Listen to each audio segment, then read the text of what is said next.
Bonjour et bienvenue dans cette première vidéo du blog Entraîneur de Manager. Je suis Arnaud Louette. Je suis ravi de me retrouver devant vous pour vous faire part d'un défi que je me suis fixé. Et ce défi, c'est de devenir votre entraîneur pendant un an. Alors il y a 6 mois, je lançais mon activité à 2lconseil.fr en formation, conseil, coaching, en management. Et au travers de ce défi, je voulais un petit peu vous communiquer de mon expérience managériale depuis 20 ans, puisque j'ai moi-même été un manager et également un DRH, je travaille dans les grands groupes internationaux. Et ce défi, c'est une sorte de témoignage de ce que j'ai pu vivre moi dans ma carrière, puisque j'ai connu à la fois des hauts et puis des bas. J'ai aussi accompagné des managers ou des collaborateurs qui avaient été en situation de réussite ou même parfois en situation de difficulté.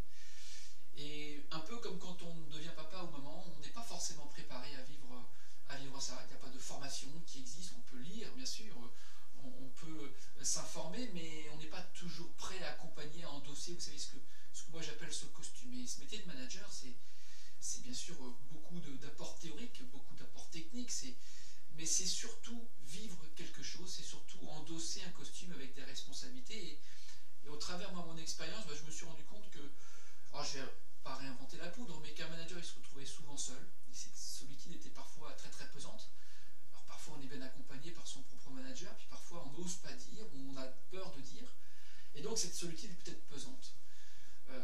Deuxième élément, c'est que ce métier de manager, c'est un métier extrêmement prenant, et c'est parfois la complexité d'articuler sa vie professionnelle et sa vie personnelle. Voilà. Alors, la vie d'un manager, c'est vrai que ça peut du coup devenir ou ne pas devenir un long fleuve tranquille.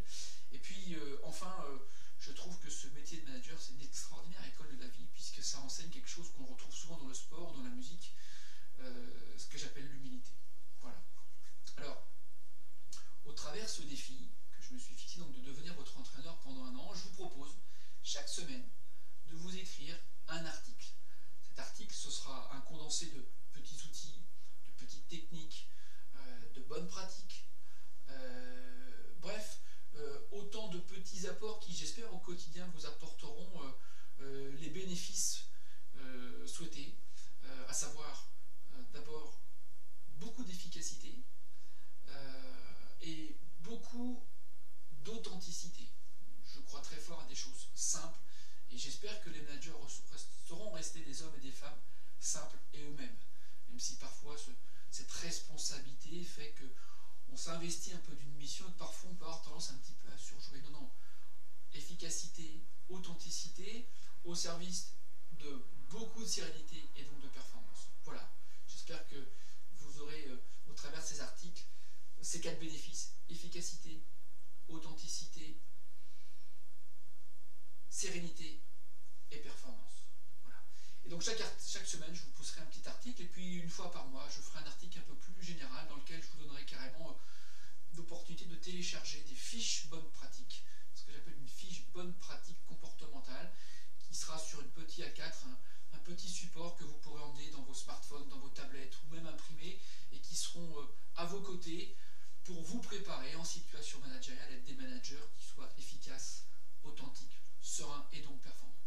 Et donc, j'ai créé ma petite méthode, et cette méthode que j'ai appelée la méthode SMAP, c'est une méthode qui consiste à dire, on va travailler ensemble un peu de technique, mais pas trop. On va faire simple.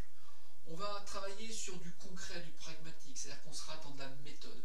Une méthode bien appliquée avec authenticité, c'est du succès garanti. Ensuite, on fera beaucoup d'entraînement. C'est que j'ai l'ambition, au travers de chacun de ces articles chaque semaine, de vous inciter à passer à l'action, de vous inciter à essayer en situation concrète dans votre quotidien. Alors, sans vous rajouter de travail, pas du tout, mais au contraire d'utiliser votre quotidien comme un terrain d'entraînement extraordinaire pour ressentir les bénéfices. Et j'en arrive sur le 4e point, c'est ressentir les bénéfices et voir les progrès. Voir les progrès dans vos collaborateurs qui sont davantage mobilisés, voir vos progrès dans des collaborateurs qui prennent plus d'initiative, voir des progrès aussi, vous, en étant capable de prendre un peu plus de recul, et puis en partant le soir ou le vendredi soir, beaucoup plus serein, parce que vous avez mis en place les choses, et finalement vous vous rendez compte que les progrès et les performances suivent. Voilà. Alors, je ne vais pas trop continuer à discuter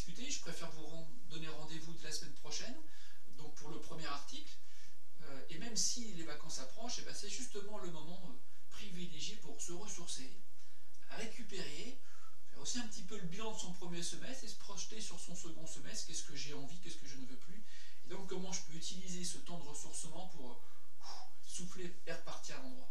Voilà. Alors, pour réaliser ce défi, j'ai besoin de vous.